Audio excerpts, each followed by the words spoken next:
तर आज पदवीधर मतदारसंघाची निवडणूक होते. कोकण या मतदारसंघातून 13 उमेदवार रिंगणात आहेत. भाजपचाही उमेदवार आहे. आपण कसं या पाहता?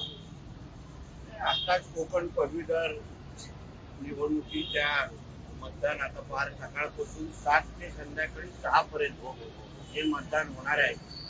आणि महायुतीचे उमेदवार म्हणून सन्मान्य निरंजन वसंत डावखरे हे कोकण पदवीधरांच्या प्रतिनिधित्व करण्यासाठी ते उभे आहेत. आणि गेली 12 वर्ष त्यांनी ह्या मतदारसंघामध्ये पदवीधरांच्या प्रश्नासाठी ज्या पद्धतीने ते लढले, त्यांच्या विकासासाठी जी काही निधी त्यांनी कोकणामध्ये वापरली किंवा दिली, त्याच्यामुळे आज ही पूर्ण निवडणूक ही एकतर्फी आहे. कुठेही विरोधी उमेदवार जे आहेत त्यांचं कुठेही प्रचार आम्हाला दिसत नाहीये.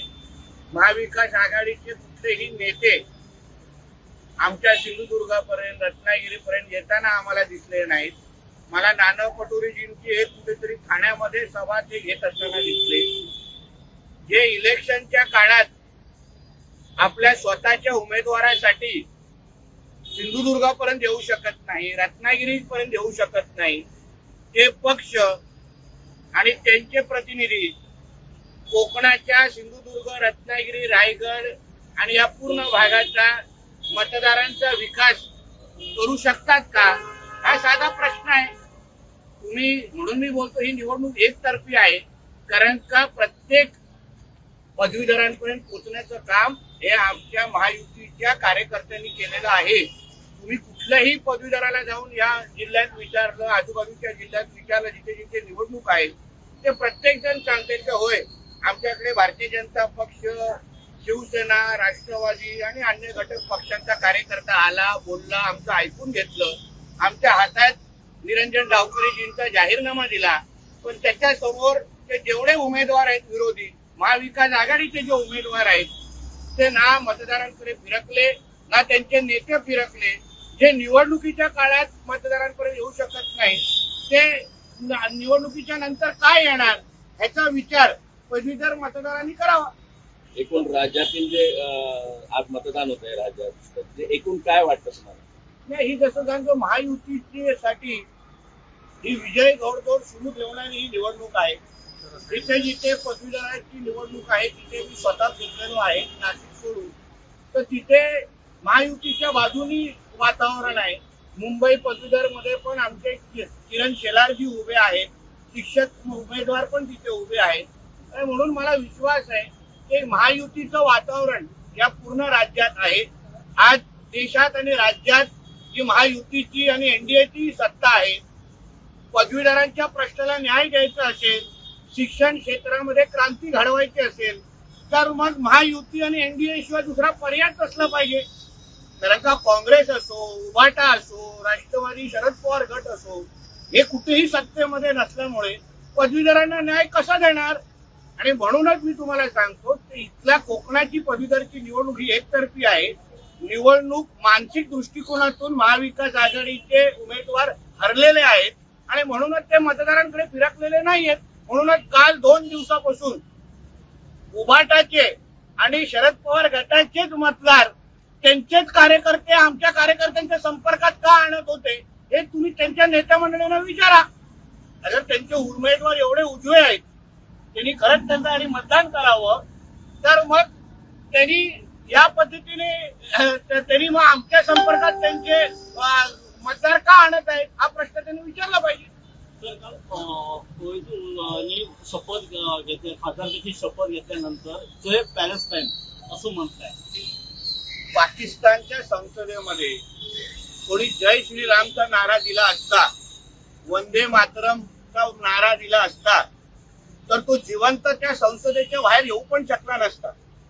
पण आमच्या संसदेमध्ये जिथे आम्ही लोकशाही ची आम्ही पूजा करतो, भारत हा लोकशाही प्रधान देश अशी आम्ही मानतो, आणि त्या संसदेमध्ये उभं राहून जिथे डॉक्टर बाबासाहेब आंबेडकरांनी आम्हाला संविधान दिला आणि तिथे उभे राहून अगर विरोधी राष्ट्रांचा आणि जिथे अतिरेक्यांचा जय जयकार होतो, निरपराध लोकांना मारलं जातं, अशा अतिरेक्यांचा जय जयकार कोण अगर करत असेल तर तो दोन पायावर कसा बाहेर येतो याबद्दल भारतीय नागरिकांनी विचार करायला पाहिजे.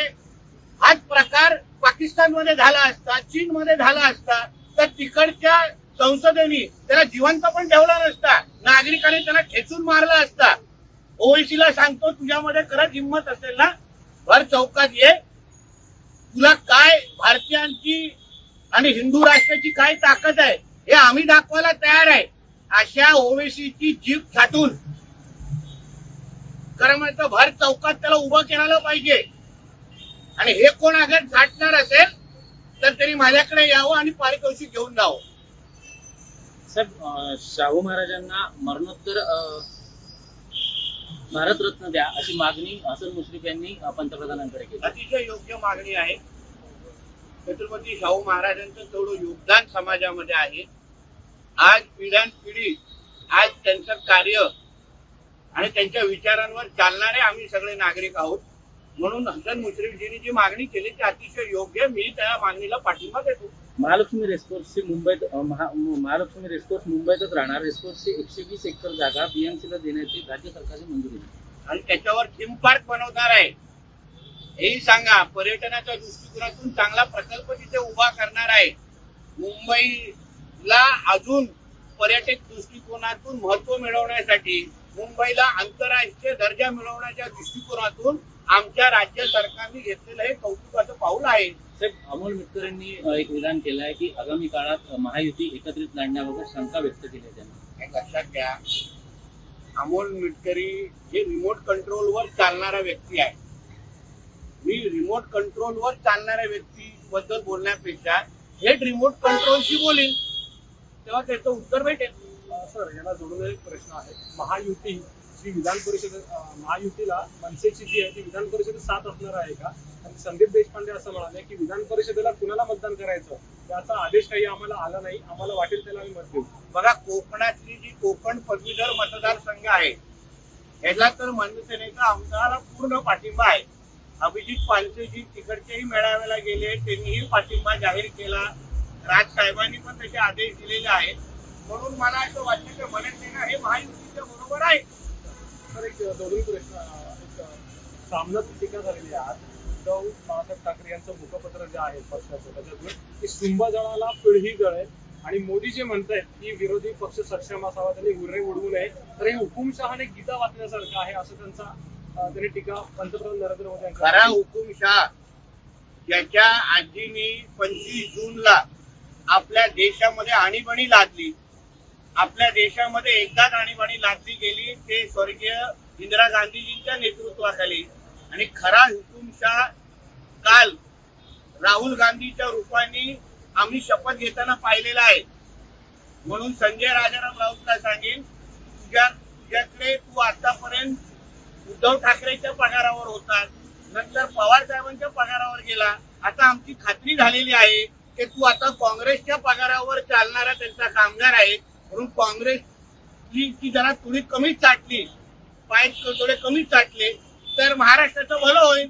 कारण का हुकुमशाही कोण करतं हे अगर तुला इतिहास माहिती असेल, पत्रकारिता खरा अगर तुला कळला असेल, तर भारताच्या इतिहासामध्ये एकदाच त्यांनी आणीबाणी लावली, त्यालाच आपण हुकुमशाह म्हणू शकतो. आमचे आदरणीय मोदीजी हे लोकशाही पुरस्कर्ते आहेत. म्हणून तर त्यांनी संविधानाला डोक्यावर लावून नतमस्तक झालेलं आहे. अगर मोदीजी अगर लोकशाही मानत नसते तर हे संजय राजाराम राऊत सारखे लोक आता जेलमध्ये असते इंदिरा गांधींच्या राज्यामध्ये. सर, एक राज्यातला माहितीचा प्रश्न, रात्री उशिरा अगदी वर्षावरती कल्पना सुरू होती.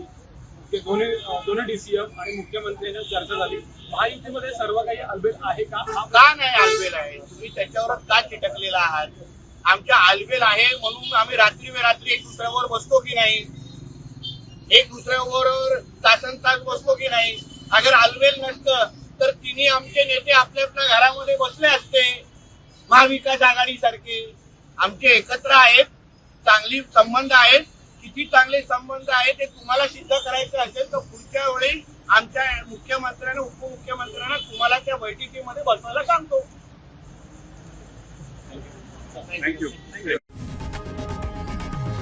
लोकशाही मराठी ऐका, पहा, जागरूक रहा.